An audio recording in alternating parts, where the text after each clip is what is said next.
এয়া আমি তিনিও গৈ আছোঁ নিজৰ ঘৰলৈ ওচৰতে হয় যিহেতু ঘৰ আমি সেইকাৰণে খোজকাঢ়িয়ে গৈ আছোঁ হে everyone welcome back to our channel আৰু এয়া চাওকচোন ককাইকে একদম ভনীয়েকক দেখি মানে দৌৰি আহিছে আগবঢ়াই নিবলৈ আচলতে 30 আগষ্ট তাৰিখে আমাৰ খুৰা শহুৰ দেউতাৰ চাকৰিৰ পৰা অৱসৰ ল'লে দেই আমাৰ কাকে গতিকে সেইটো কাৰণে আমি ভাবিলোঁ দেওবাৰ দিনটোত অৰ্থাৎ 31 তাৰিখে আমি ভাবিলোঁ যে সকলোৱে নিজৰ ঘৰৰ মানুহখিনিয়ে মানে গোট খাওঁ বুলি গতিকে দেওবাৰে সেই গোট খাই পেলাই অকণমান মানে খানাও আয়োজন কৰা হৈছিলে যিহেতু সেইকাৰণে আমি ঘৰলৈ গৈ আছোঁগৈ আৰু এয়া মই গৈ পাওঁতে দেখিলোৱেই নহয় বাই শাহুৱে একদম কাম আৰম্ভ কৰিয়ে দিলে কলডিল কাটি আছে আৰু আচলতে কলডিল আৰু গাহৰি বনোৱা হৈছে যিহেতু আৰু এইফালে জাজনীয়ে তাই বনাবলৈ আৰম্ভ কৰিলে আৰু লগতে ছাইডতে মানে আপঙো চাকিবলৈ আৰম্ভ কৰি দিলে আৰু যিহেতু মানুহখিনি অলৰেডি আহিয়ে পাই গ'ল আৰু ওচৰতে মানে খুৰাৰ বিয়নী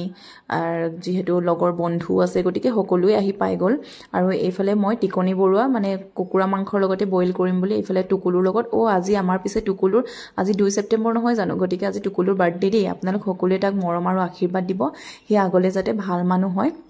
এনেকেই যাতে ভনীয়েকক মৰম কৰি থাকে সকলোৰে লগত মিলি থাকে আৰু এইফালে বনাবলৈ আৰম্ভ কৰিলোঁ চৰকাৰৰ কিবা এটা দুৰ্নীতি লিপ্ত নহল ইমান বিকেতলৈ কাংকান পাছ অৱসৰৰ হেৰি হোৱাটো অত্যন্ত গৌৰৱৰ বিষয় সম্পূৰ্ণ মানে সোপাক গৌৰৱৰ অধিকাৰী হৈছে আৰু সোপাকেৰে দুৰ্মান কৰি বা আপোনলে বা অক্ষয় বোলো দুপাক সম্বৰ্ধনা জনাই পান্না বোলো সম্বৰ্ধনা বুলি আচলতে নহয় আচলতে দুন আশীৰ্বাদক বিকন্যা বোলো অক্ষয় গতিকে একদম বোলো একাৰি কৰ্মী হিমন্ত কন্যা লুলুকিয়ে তোলা বৰ্ণনা পায় ভনী জোৱাই ভনীয়েক এয়া 3 নম্বৰ গৰাকী ভনীয়েক তেখেতো এয়া অকণমান আৰু আৱেগিক হৈছে গামোচা এখন পিন্ধাই দিছে অকণমান আৱেগিকটো হ'বই আৰু দিয়কচোন বয়স হৈছে বুলি আৱেগিক হৈছে আচলতে কিন্তু সকলোৱে মানে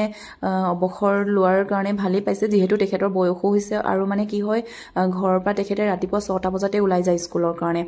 যিহেতু দূৰ হয় ইয়াৰ পৰা বাৰু স্কুটিতে থৈ আহে কিন্তু নদী এখন পাৰ হৈ পেলাই আকৌ তাৰ পৰা চাইকেল মাৰি দেউতাই স্কুললৈ যায় গতিকে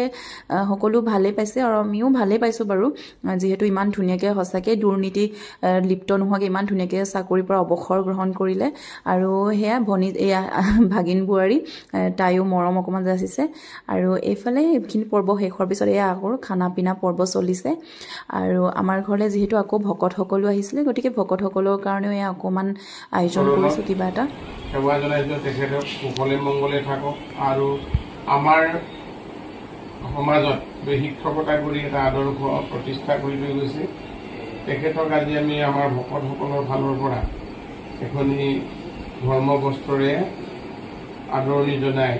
অৱসৰ জীৱন মংগলময় হোৱাৰ কামনা কৰিছোঁ এই কৰ্মভাগী কৰিবৰ কাৰণে আমাৰ হাতোলা বাপদেউ সোণাবৰ তাইদেৱক মই অনুৰোধ জনাইছোঁ আৰু তেখেতক সহযোগ কৰিবৰ কাৰণে নিৰঞ্জন গলা ছাৰ মই অনুৰোধ জনাইছোঁ